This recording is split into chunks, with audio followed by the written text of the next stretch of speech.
your life as we come out of the month of Ramadan, many reflections that we have to have in hand. Ramadan is gone, but the thoughts and spirit of Ramadan shall never be gone. And I don't have the time and capacity to share all the lessons as brothers are praying outside. We'll just keep it short and precise. As Ramadan has come to an end in a blink of an eye. And many of the brothers who would share the same feelings of my feeling today, that this Ramadan specifically was printing too fast. He was going in 160 and would have an absolute ticket. If he was to be murdered by a police officer, he just vanished like that, in a blink of an eye. Telling you the message that you, young man, you are 20, tomorrow, in a blink of an eye, you will become 90. You are today above the ground, and tomorrow, just like Ramadan went in the blink of an eye, you will be under the ground. These are not just feelings, these are facts. And those, we will not just feel it in this life in Ramadan, we will feel it even in the hereafter. وَيَوْمَ تَقُومُ السَّاعَةُ يُقْسِمُ الْمُجْرِمُونَ مَا لَبِثُوا غَيْرَ سَاعَةٍ. In the day of judgment, the criminals, the sinners, will swear by Allah, we lived only for 1 hour. We didn't live for 60 years, no. That would not happen. وَيَوْمَ تَقُومُ السَّاعَةُ يُقْسِمُ الْمُجْرِمُونَ مَا لَبِثُوا غَيْرَ سَاعَةٍ سَاعَةً مِنْ نَهَارٍ. It was just a day. It was just an hour through the day. بَلَاغ. Remember, the life is too short to delay things for tomorrow. Today is the last day, just like that Ramadan might be the last Ramadan in your whole life. Second reflection that comes out of those 30 days that you spend it during Taraweeh and Qiyam and fasting and recitation and Quran and Ibadah, that without commitment, there is no success. Without self-discipline, there is no achievement. This is why Allah subhanahu wa ta'ala kept it consecutive. Kept it day after day after day. If you do not commit, you cannot break a day and fast another one. You don't feel tired through Fridays and weekdays, so you break them when you fast weekends. It has to be continuous, 30 days of steadfastness. And you breaking what you did in Ramadan would break the meaning of istiqamah. All of what you did would be meaningless if you stopped doing it today. The third reflection, which is very important, that none of us are busy. We have proved to ourselves that we're not busy. Everyone, mashallah, this masjid used to be, the gates used to be locked every single night and the masjid is packed. People are praying Taraweeh every night, proving to themselves that they're not busy. They do have work tomorrow.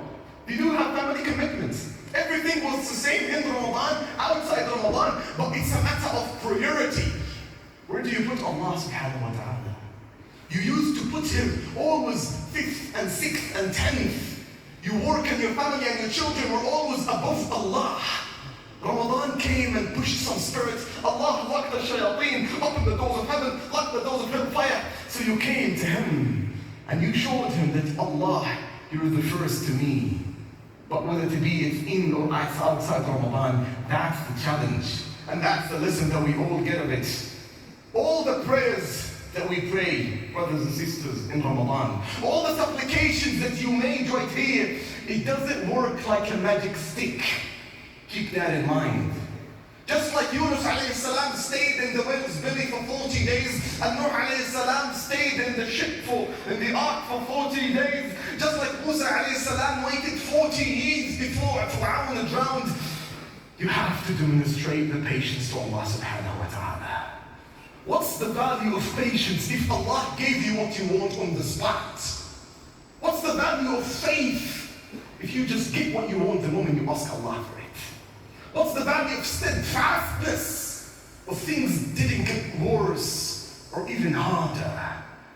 This is what Ramadan teaches us. Keep the connection with Allah subhanahu wa ta'ala. I believe all of us have fasted the month of Ramadan all the way from Fitr to Maghrib. The adhan of Fajr at 4:40 and the adhan of Maghrib at 8:30. Brothers and sisters, we're talking about more than 15 hours of fasting. That's a pain. We're almost hitting the record of 20 hours by the Irish and somewhere in the Atlantic areas over there. That was a pain of thirst, a pain of hunger.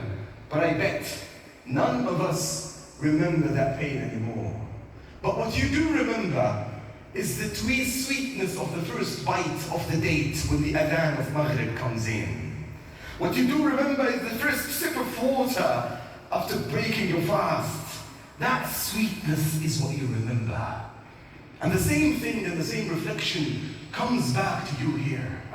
That every pain you feel in life would certainly come to an end.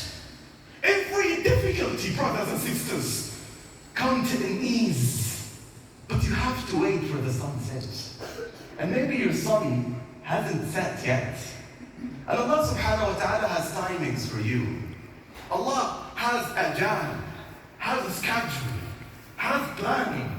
That you have to wait for your sun to set in order for the ease and opening to come. And until the sun sets, show Allah subhanahu wa ta'ala the best of yourself. Show Allah the certainty, the yaqeen, the sakina. Show Allah the patience and what you're made of.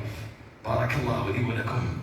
وبارك الله لي ولكم قد قلت ما قلت وما كان من خطأ فمني ومن الشيطان وما كان من صواب فمن الله وحده أستغفر الله فاستغفروه وتوبوا إليه إن ربي غفور رحيم.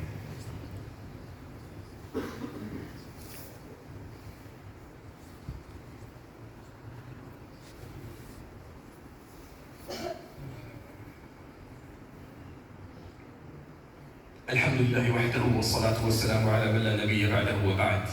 الله أكبر الله أكبر الله أكبر لا إله إلا الله الله أكبر الله أكبر ولله الحمد.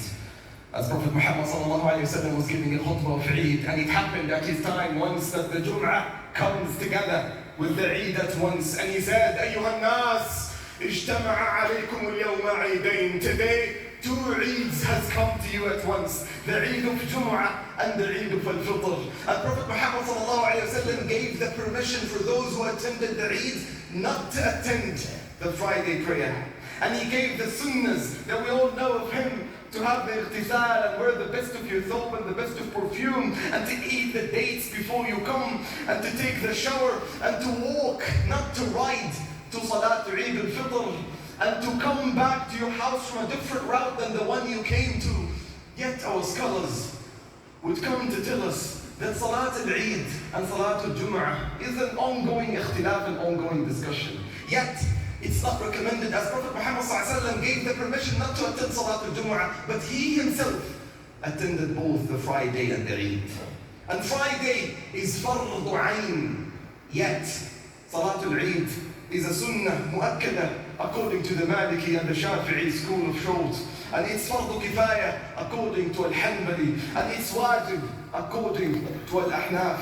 With all of that being said, it's very recommended to attend what Allah subhanahu wa ta'ala has mentioned in his book. يَا أَيُّهَا الَّذِينَ آمَنُوا إِذَا نُودِيَ لِلصَّلَاةِ مِنْ يَوْمِ الْجُمُعَةِ فَاسْعَوْا إِلَى ذِكْرِ اللَّهِ وَذَرُوا الْبَيْعَ. Today is a day of happiness, as two girls was singing in the day of Eid, and Prophet Muhammad sallallahu alaihi wasallam saw them. Abu Bakr shot them down, and he said to Abu Bakr, يَا أَبَا بَكْرْ دَعْهُمْ فإنه يوم عيد واليوم عيدنا. Today is a day of Eid. Let the nasheed go on. Let the children be happy. Let the elders and the young and the men and the women and the children would all come to the masjid. Even the woman in period would come and join the happiness of Muslims. Prophet Muhammad saw al-Ahbash, the Abyssinians, dancing in the masjid and throwing their canes and staff, doing their traditional dance. And he says, Ya Aisha, تعالي وانظري, come and look at that form of happiness. She says, Ya Rasulullah, I can't look. She stopped climbing on him, and she puts her chin on his shoulder, and his cheek,